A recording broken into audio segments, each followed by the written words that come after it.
بسم اللہ الرحمن الرحیم۔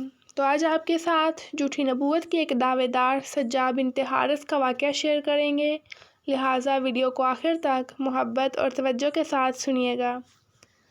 ناظرین، عرب کا قبیلہ بنو تمیم اپنی سخاوت اور شجاعت میں مشہور اور فصاحت و بلاغت میں منفرد تھا۔ اعلیٰ پائے کے شعراء نے اس قبیلے میں جنم لیا۔ یہ قبیلہ مدینہ کے اطراف سے لے کر خلیج فارس ایران تک پھیلا ہوا تھا، جبکہ شمال میں عراق سے فرات تک آباد تھا۔ اس قبیلے کی کئی شاخیں تھیں، مثلاً بنو تغلب، بنو عامر، بنو یربوع، بنو دام اور بنو حنظلہ۔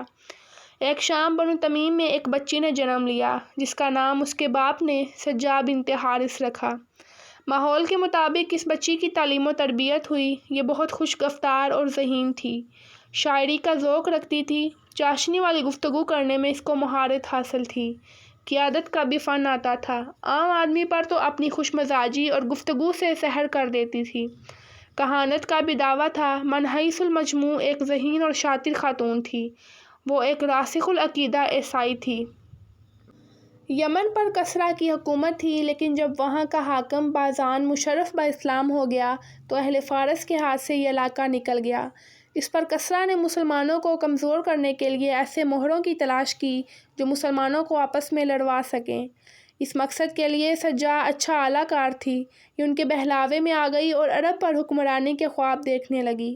پھر اس نے اپنی دل فریب گفتگو، فصاحت و بلاغت اور ذہانت کی وجہ سے اپنے علاقے کے قبائل کو سنہری خواب دکھا کر اپنا ہم نوا بنا لیا، اور پھر ان قبائل کے ہمراہ عراق میں اپنے ننیال کے قبیلے بنو تغلب میں گئی۔ یہ وہ دور تھا جب نبی کریم صلی اللہ علیہ وآلہ وسلم کی وفات کے بعد متعدد قبائل نے ادائیگی زکوٰۃ سے انکار کر دیا تھا۔ بنو تمیم کے قبائل میں ایک گروہ زکوٰۃ کی ادائیگی اور خلیفے کی اطاعت پر تیار تھا، جبکہ ایک گروہ انکاری تھا۔ تیسرا، اگر وہ کوئی فیصلہ نہ کر پایا کہ بنو تمیم آپس میں ہی لڑ پڑے اور شدید قتل و غارت ہوئی۔ سجاد نے سمجھا تھا کہ نبی کریم صلی اللہ علیہ وآلہ وسلم کی وفات کے بعد مسلمانوں کا اتحاد ایک مشکل امر ہے، چنانچہ اس نے لوگوں کو بہلا پھسلا کر ایک لشکر تیار کیا تاکہ وہ مدینے پر حملہ آور ہو۔ پھر وہ اس ارادے کے ساتھ چلی کہ بنو تمیم میں پہنچ کر اپنی نبوت کا اعلان کر کے ان کو اپنے ساتھ ملا لے۔ اس کے لوگ یہ کہتے تھے کہ نعوذ باللہ، ہماری نبیہ قریش کے نبی سے بہتر ہے، کیونکہ وہ تو وفات پا گئے ہیں، جبکہ سجاد زندہ ہے۔ بہرحال سجاد پہلے بنو یربوع کے ہاں پہنچی اور مالک بن نویرہ کے ساتھ ملاقات کی۔ مالک بن نویرہ ایک بااثر انسان تھا اور اعلیٰ پائے کا شاعر تھا۔ شجاعت میں بھی کم نہ تھا، شیریں سخن، لمبی لمبی زلفیں، خوبصورت ہنسمکھ اور مجالس کے آداب بھی خوب جانتا تھا۔ جو بھی دیکھتا متاثر ہوئے بغیر نہ رہتا۔ سجاد نے اس کو اپنا منصوبہ بتایا کہ وہ مدینے پر حملہ کرنا چاہتی ہے۔ تو مالک بن نویرہ نے کہا کہ ہمارے اپنے قبائل میں ہی بہت نا اتفاقی ہے، پہلے ان دشمنوں کے ساتھ نپٹ لیں، بعد میں حضرت ابوبکر رضی اللہ تعالیٰ عنہ کے ساتھ جنگ کریں گے۔ پھر سجاد نے دیگر قبائل کو بھی دعوت دی تھی، لیکن وکیع کے علاوہ کسی نے ساتھ نہ دیا۔ چنانچہ سجاد نے مالک بن نویرہ اور وکیع کے ساتھ مل کر دوسرے قبیلوں پر چڑھائی کر دی۔ گھمسان کی لڑائی ہوئی اور بہت جانی نقصان ہوا۔ جلد ہی مالک بن نویرہ اور وکیع نے جانچ لیا کہ سجاد کا ساتھ دینا شر کے سوا کچھ نہیں۔ تب ان دونوں نے دوسرے قبائل کے ساتھ مصالحت کر لی، لیکن اب سجاد کی حالت نہ پائے رفتن نہ جائے ماندن والی ہو گئی۔ تب اس نے دوبارہ مدینہ پر چڑھائی کا ارادہ کیا اور روانہ ہو گئی۔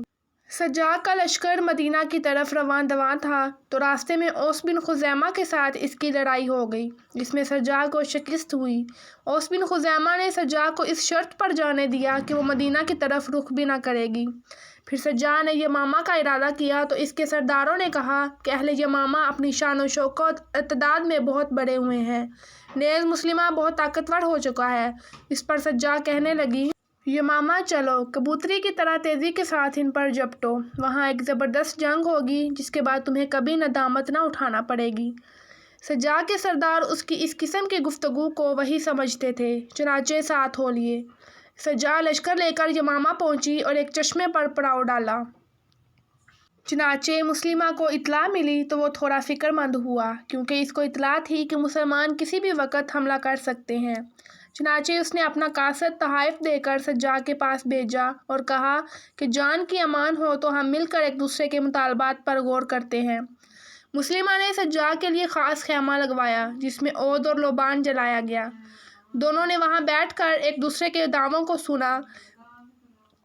پہلے مسلمہ نے اپنی گڑھی ہوئی وحی کا بیان کیا اور اپنی طلاقت لسانی کی وجہ سے سجاد کے دل پر گرفت مضبوط کر لی۔ مسلمہ نے کہا، عرب کی آدھی زمین ہماری ہے اور آدھی قریش کی، لیکن جب ہمارا اس پر قبضہ ہو جائے گا تو قریش کی زمین تمہاری ہوگی۔ پھر مسلمہ نے اپنے حسن بیان اور اپنی خود ساختہ وحی سے سجاد کو متاثر کیا۔ پھر مسلمہ نے ایک طرف کا پتہ پھینکا اور تجویز دی کہ نبی اور نبیات دونوں مل جائیں اور دونوں نبوتیں یکجا کر دی جائیں تو ہم اپنے دشمنوں پر غالب رہیں گے۔ سجاد نے بھی آمادگی کا اظہار کیا، چنانچہ دونوں نے شادی کر لی۔ پھر جب سجاد اپنے سرداروں کے پاس آئی اور بتایا کہ اس نے مسلمہ کے ساتھ شادی کر لی ہے تو سرداروں نے حق مہر کا پوچھا۔ اس پر سجاد واپس گئی تو مسلمہ نے حق مہر کے طور پر فجر اور عشاء کی نمازیں معاف کر دیں اور یمامہ میں پیدا ہونے والا 1 سال کا غلہ اس کے نام کرتے ہوئے نصف غلے کی ادائیگی بھی اسی وقت کر دی۔ پھر سجاد بنو تغلب میں آ گئی۔ جب اسلامی لشکر نے حضرت خالد بن ولید کی نگرانی میں شدید لڑائی کے بعد مسلمہ کا کام تمام کیا تو سجاد عراق چلی گئی اور وہاں جا کر اسلام قبول کر لیا۔ بعد ازاں حضرت معاویہ کے زمانے میں جب کوفہ کے شیعوں کو وہاں سے نکالا گیا اور بنو تمیم کے لوگوں کو الجزیرہ سے کوفہ منتقل کر دیا گیا تو سجاد اپنے قبیلہ کے ہمراہ کوفہ آ گئی۔ معاویہ کے زمانے میں ہی اس نے مسلمان ہونے کی حالت میں وفات پائی۔ تو امید کرتی ہوں کہ آپ کو آج کی ویڈیو اچھی لگی ہوگی، تو ویڈیو کو لائک کریں اور کمنٹ باکس میں اپنی قیمتی رائے کا اظہار ضرور کریں۔ اور اگر آپ مزید اس طرح کی معلوماتی اور اسلامک ویڈیوز دیکھنا چاہتے ہیں تو میرے چینل ڈائری آف اسلام کو ضرور سبسکرائب کریے گا تاکہ ہر نئی آنے والی ویڈیو آپ تک پہنچ سکے۔ میری دعا ہے کہ اللہ تعالی ہم سب کو دنیا اور آخرت کی کامیابی عطا فرمائے اور ہم سب کے تمام صغیرہ کبیرہ گناہوں کو معاف فرمائے۔ تو ملتے ہیں دوسری ویڈیو میں، تب تک کے لیے اللہ حافظ، دعاؤں میں یاد رکھیے گا۔ شکریہ۔